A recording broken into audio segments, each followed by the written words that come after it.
മിഥുൻ വിജയകുമാർ, അതായത് കഴിഞ്ഞ നിയമസഭാ തെരഞ്ഞെടുപ്പിലും കോൺഗ്രസ് പ്രതീക്ഷയ്ക്കൊത്ത് ഉയരാതെ പോയി എന്നതായിരുന്നു അവിടെ ഒരു അധികാര ഘടനയെ മാറ്റിമറിച്ചത് എന്നത് നമുക്കെല്ലാം അറിയാം. ഇനിയൊരു തിരിച്ചുവരവിൻ്റെ സമയമായിരുന്നു, അതിനുവേണ്ടിയുള്ള ശ്രമമായിരുന്നു കോൺഗ്രസിൻ്റെ ഭാഗത്ത് നിന്ന് നടന്നത്. പക്ഷേ വേണുഗോപാൽ സാർ പറയുന്നത് RJDയെ കോൺഗ്രസ് തേച്ചു എന്നാണ്. താങ്കൾ അതിനോട് യോജിക്കുന്നുണ്ടോ? നോക്കൂ, കോൺഗ്രസ് എല്ലാ കാലത്തും ഈ ഒരു പരിക്ക് പറ്റിയ പോരാളിയെ പോലെയായിരുന്നു RJDക്ക്. അവരവരുടെ ഷോൾഡറിൽ ഇവരെയും പേറി നടക്കേണ്ട ഒരു അവസ്ഥയായിരുന്നു. കാരണം ഇവര് ഏകദേശം ഒരു 70 സീറ്റുകളിലെങ്ങാനും മത്സരിച്ചിട്ടുണ്ടെന്ന് ഞാൻ മനസ്സിലാക്കുന്നത്. കോൺഗ്രസ് ഫീൽഡ് ചെയ്തിട്ടുണ്ട്, പക്ഷെ അവിടെയൊക്കെ തന്നെ കാൻഡിഡേറ്റ്സ് വളരെ വീക്കായിരുന്നു. അപ്പൊ അങ്ങനെയുള്ള ഒരു അവസ്ഥ RJDക്ക് ഉണ്ടാക്കാൻ കോൺഗ്രസിനെ കൊണ്ട് സാധിച്ചിട്ടുണ്ട്. പക്ഷെ മാത്രമല്ല, രാഹുൽ ഗാന്ധിയുടെ പല ക്യാമ്പയിൻസും ചീറ്റിപ്പോയി എന്ന് തന്നെ പറയണം. കാരണം ബീഹാർ ഇലക്ഷന് തൊട്ട് മുമ്പായിട്ട് കൊണ്ടുവന്ന ഹരിയാന ഇഷ്യൂ അല്ലെങ്കിൽ ഹരിയാന വോട്ടർ ഇഷ്യൂ ഒക്കെ കൊണ്ടുവന്നിട്ട് വലിയ കോളിളക്കം സൃഷ്ടിക്കാന്നൊക്കെ വിചാരിച്ചിട്ടുണ്ട്. പക്ഷെ അതൊക്കെ തന്നെ ഫെയിലായി. ഈ പറയുന്ന പോലെ വോട്ടാരോപണം അങ്ങനെയുള്ള കാര്യങ്ങളെല്ലാം തന്നെ തകർന്ന് തരിപ്പണമായി എന്നാണ് നമുക്കിവിടെ കാണാൻ പറ്റുന്നത്. മാത്രമല്ല, നിതീഷ് കുമാറിനെ സംബന്ധിച്ച് നിതീഷ് കുമാർ ഏത് ഭാഗത്ത് നിൽക്കുന്നു ആ ഭാഗം ജയിക്കുന്ന ഒരു ചരിത്രമാണ് നമ്മൾ ബീഹാറിൽ കണ്ടിട്ടുള്ളത്. അപ്പോൾ നിതീഷ് കുമാറെ സംബന്ധിച്ച് ഇതൊരു ഫെയർവെൽ ഇലക്ഷൻ കൂടിയായിരുന്നു, അദ്ദേഹത്തിന്റെ അവസാനത്തെ ഇലക്ഷൻ ആയിരുന്നു. അപ്പൊ ഞാൻ അവിടെ ക്യാമ്പയിൻ ചെയ്യുന്ന പലരോടും ചോദിച്ചു ആ ഒരു സെന്റിമെന്റ് വർക്ക്ഔട്ട് ആവുന്നുണ്ടോ. അപ്പൊ അവർക്ക് അതിനെക്കുറിച്ച് വലിയൊരു കൃത്യമായ ധാരണ ഉണ്ടായിരുന്നില്ല. പക്ഷെ ആ സെന്റിമെന്റ് ശരിക്കും വർക്കായി തന്നെ നമുക്ക് കാണാൻ പറ്റും. പിന്നെ ഈ ഇലക്ഷനെ സംബന്ധിച്ച് ഒരുപാട് ഘടകങ്ങളുണ്ട്. അവിടെ ഒവൈസി ആക്ഷൻ ക്യാമ്പയിൻ ചെയ്യുന്നു. ഒവൈസി ക്യാമ്പയിൻ ചെയ്യുന്ന ആർക്കെതിരെയാണ്? RJDക്കെതിരെ തന്നെയാണ്. തീർച്ചയായും നമുക്ക് അത്തരം വിശദാംശങ്ങളിലേക്ക് വരാം. അതിനു മുമ്പ് മിഥുൻ തന്നെ സൂചിപ്പിച്ച ഒരു കാര്യമുണ്ട്. അതായത് മിഥുനും വേണുഗോപാൽ സാറും സൂചിപ്പിച്ച ഒരു കാര്യം എന്നത് പ്രധാനപ്പെട്ടത് ബീഹാറിന് വിശ്വാസത്തിൽ എടുക്കാൻ രാഹുൽ ഗാന്ധിക്ക് സാധിച്ചില്ല എന്നുള്ളതാണ്. പ്രേക്ഷകരെ ഈ ഘട്ടത്തിൽ നമുക്ക് ഓർമ്മിപ്പിക്കാനുള്ളത്, ബീഹാർ നിയമസഭാ തെരഞ്ഞെടുപ്പുമായി ബന്ധപ്പെട്ട ഒരു വലിയ ബോംബായിരുന്നു രാഹുൽ ഗാന്ധി പൊട്ടിച്ചത് എന്ന കാര്യത്തിൽ ഒരു തർക്കവുമില്ല. അതായത് വലിയ തോതിലുള്ള വോട്ടുകൊള്ള ആരോപണം ആയിരുന്നു രാഹുൽ ഗാന്ധി ആ ഘട്ടത്തിൽ ഉന്നയിച്ചത്. BJPക്ക് ജയിക്കാൻ അനുകൂലമാകുന്ന തരത്തിൽ വോട്ടേഴ്സ് ലിസ്റ്റിൽ വ്യാപകമായ ക്രമക്കേടുകൾ നടത്തുന്നു. ഒരേ കുടുംബത്തിൽ തന്നെ അംഗങ്ങളല്ലാത്ത നിരവധിയായ ആളുകളെ കൂട്ടിച്ചേർക്കുന്നു. പുറത്തുനിന്നുള്ള ആളുകളെ അടക്കം വോട്ടേഴ്സ് ലിസ്റ്റിൽ ഉൾപ്പെടുത്തുന്നു. അങ്ങനെ BJP കൃത്രിമമായി വിജയം സൃഷ്ടിച്ചെടുക്കുന്നു. അതിന് തെരഞ്ഞെടുപ്പ് കമ്മീഷന്റെ മൗനാനുവാദം കൂടി ഉണ്ടാകുന്നു എന്നുള്ളതായിരുന്നു പ്രധാനപ്പെട്ട ആരോപണം എന്നത്. അതിനുശേഷമാണ് ബീഹാറിൽ ഇതുമായി ബന്ധപ്പെട്ട തീവ്ര വോട്ടർ പട്ടിക പരിഷ്കരണത്തിലേക്ക് കടന്നത്. ഇപ്പോഴിതാ കേരളത്തിലും ആ തീവ്ര വോട്ടർ പട്ടിക പരിഷ്കരണം നടക്കുകയാണ്. അതിന് തിരികൊളുത്തിയത് രാഹുൽ ഗാന്ധി ആയിരുന്നു. അത് വസ്തുതാപരമായ ആരോപണം എന്ന നിലയിൽ തന്നെ ചില ഡേറ്റകളുടെ ആധികാരികമായ അടിസ്ഥാനത്തോടു കൂടിയാണ് രാഹുൽ ഗാന്ധി വാർത്താ സമ്മേളനം നടത്തിയത്. അതുമാത്രവുമല്ല, ഈ ബീഹാർ തെരഞ്ഞെടുപ്പിലടക്കം ഇത് വലിയ തോതിൽ പ്രതിഫലനമുണ്ടാക്കും. ഈ വോട്ടുകൊള്ളയുമായി ബന്ധപ്പെട്ട വിവരങ്ങൾ ജനങ്ങളോട് സമ്മതിച്ചപ്പോൾ അത് ജനങ്ങൾ ഉൾക്കൊള്ളുന്നുണ്ട് എന്ന തിരിച്ചറിവ് അല്ലെങ്കിൽ ഉൾക്കൊള്ളുന്നുണ്ട് എന്ന പ്രതീക്ഷയായിരുന്നു കോൺഗ്രസിനുണ്ടായിരുന്നത്. അത് സഫലമായില്ല എന്നാണ് ഞങ്ങളുടെ രണ്ട് അതിഥികളും ഒരേ സ്വരത്തിൽ തന്നെ പറയുന്നത്.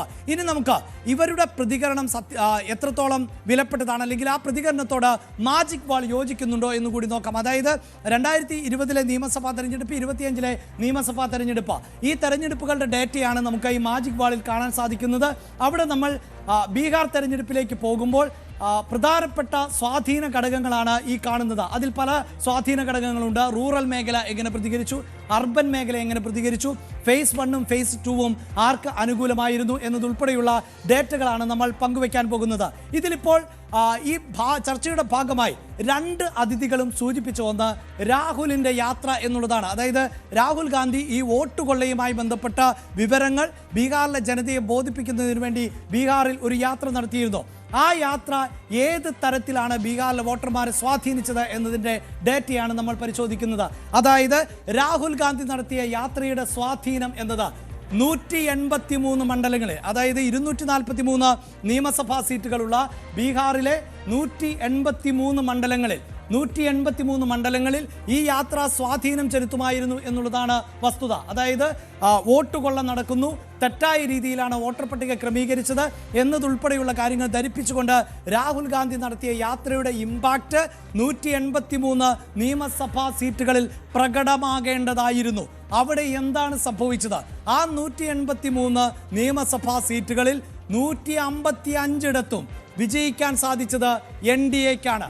ഈ മേഖലകളിൽ കഴിഞ്ഞ തെരഞ്ഞെടുപ്പുമായി താരതമ്യം ചെയ്യുമ്പോൾ 56 സീറ്റുകൾ അധികമായി NDAക്ക് ലഭിച്ചു എന്നുള്ളതാണ്. മാത്രവുമല്ല ഇന്ത്യ മുന്നണിയിലേക്ക് വരുമ്പോൾ കാര്യങ്ങൾ കഷ്ടമാണ്.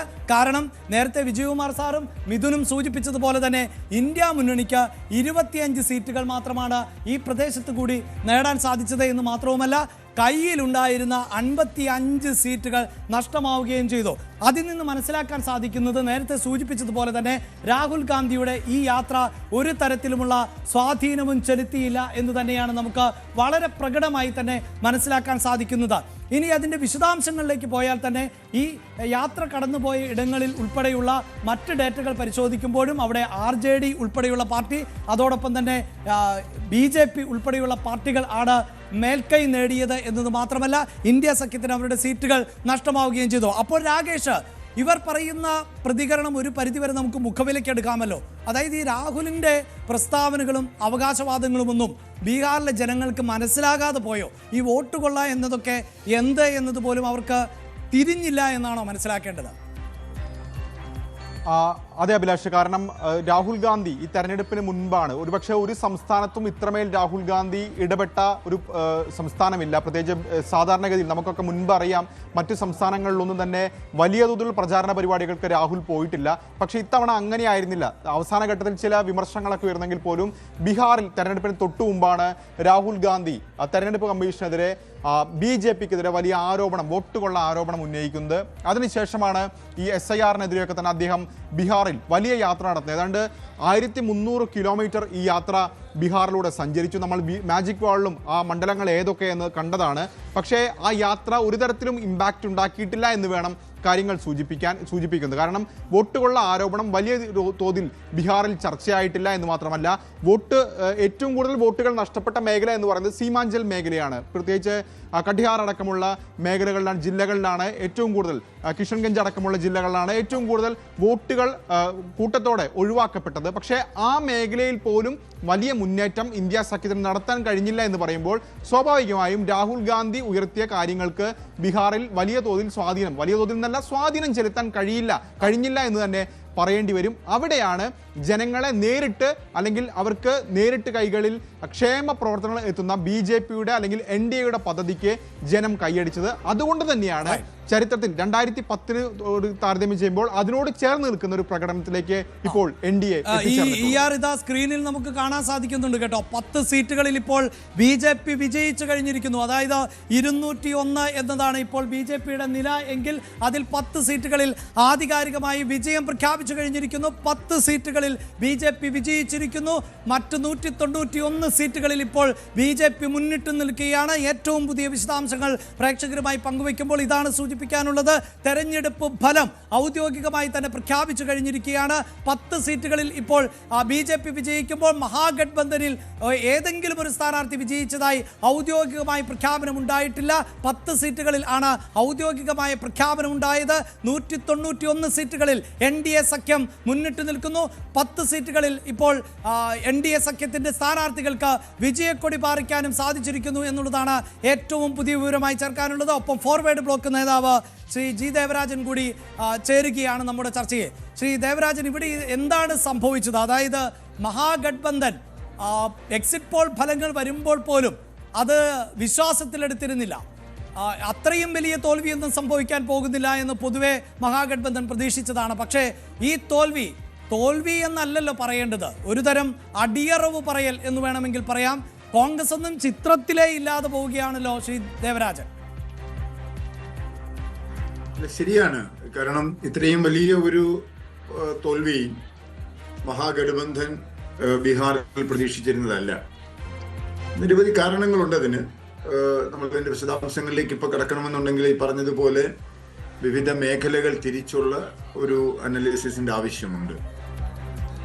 പ്രധാനമായിട്ടും ഈ തെരഞ്ഞെടുപ്പില് ഭരണവിരുദ്ധ വികാരം ഉണ്ടാകുമെന്നും ആ ഭരണവിരുദ്ധ വികാരം കേന്ദ്ര സംസ്ഥാന ഗവൺമെന്റുകൾക്കെതിരായിട്ടുള്ള ഭരണവിരുദ്ധ വികാരം ഇന്ത്യ സഖ്യത്തിന് അഥവാ മഹാഗഡ്ബന്ധൻ എന്ന് പറയുന്ന RJD കോൺഗ്രസ് നേതൃത്വത്തിലുള്ള സഖ്യത്തിന് പ്രയോജനീഭവിക്കുമെന്നുമായിരുന്നു നമ്മൾ കണക്ക് കൂട്ടിയിരുന്നത്.